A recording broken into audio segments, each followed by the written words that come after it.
नमस्कार, मैं डॉक्टर राकेश पाठक।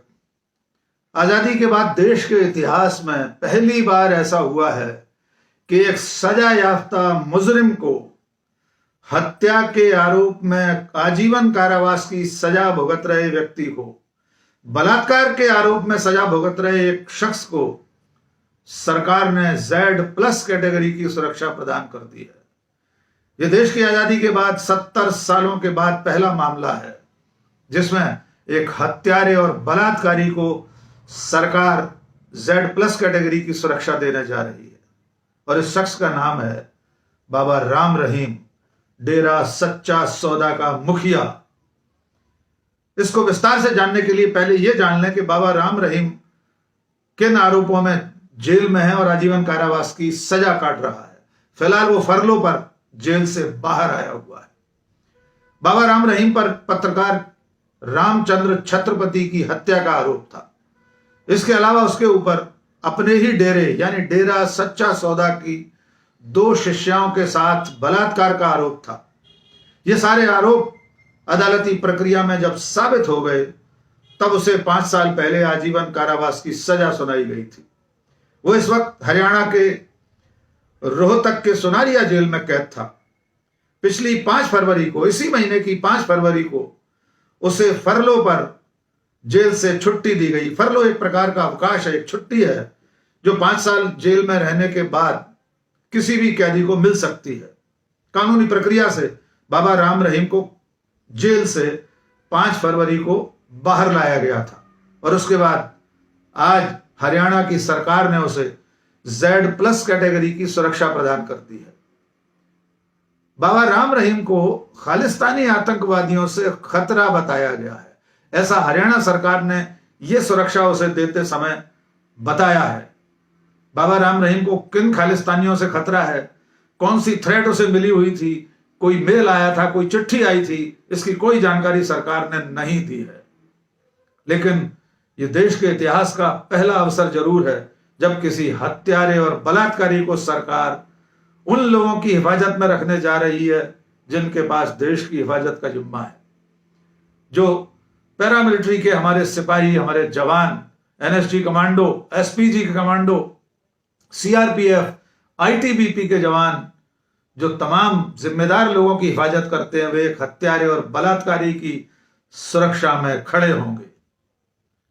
आइए इस मौके पर हम ये जान लें कि कौन कौन सी कैटेगरी में हमारे देश में सुरक्षा विशिष्ट लोगों को, खास लोगों को मुहैया कराई जाती है। X, Y, Z+ और SPG, ये सुरक्षा की अलग अलग श्रेणियां हैं। सबसे बड़ी टॉप जो लेवल है सुरक्षा का वो SPG कवर है। SPG देश के प्रधानमंत्री को सुरक्षा देती है। 1984 में श्रीमती इंदिरा गांधी की हत्या के बाद 1985 में SPG एक्ट के अंतर्गत इस सुरक्षा इकाई का गठन किया गया है। इसके मापदंड सीधे सीधे सिर्फ प्रधानमंत्री की सुरक्षा और पूर्व प्रधानमंत्रियों और उनके परिवारों की सुरक्षा को लेकर बनाए गए हैं। इसके बाद की जो कैटेगरी है X, Y, Z+, X category की सुरक्षा बेसिक लेवल की सुरक्षा है। उस व्यक्ति को सिर्फ एक PSO और 2 अन्य पुलिसकर्मी उसकी हिफाजत के लिए दिए जाते हैं। इस कैटेगरी में कोई कमांडो शामिल नहीं होता। इससे ऊपर की सुरक्षा है Y कैटेगरी, जिसमें 11 पुलिसकर्मी शामिल होते हैं, जिसमें 2 PSO शामिल रहते हैं, लेकिन कमांडो इसमें भी नहीं होते। इससे ऊपर की Z और Z+ सुरक्षा है और जो बाबा राम रहीम को दी गई है उस Z+ में 55 से लेकर 60 तक जवान संबंधित व्यक्ति की हिफाजत में तैनात होते हैं, जिसमें 10 SPG कमांडो होते हैं। इसके अलावा 2 एस्कॉर्ट गाड़ियां, एक बुलेट प्रूफ गाड़ी इस व्यक्ति को दी जाती है, जिसे Z+ सुरक्षा मिलती है। इसकी सुरक्षा में जो पहला घेरा होता है वो NSG कमांडो का होता है और उसका बाहरी घेरा SPG के कमांडो संभालते हैं। इसके अलावा उसके घर से लेकर पूरे आवागमन पे ये सारा अमला तैनात रहता है उसके साथ।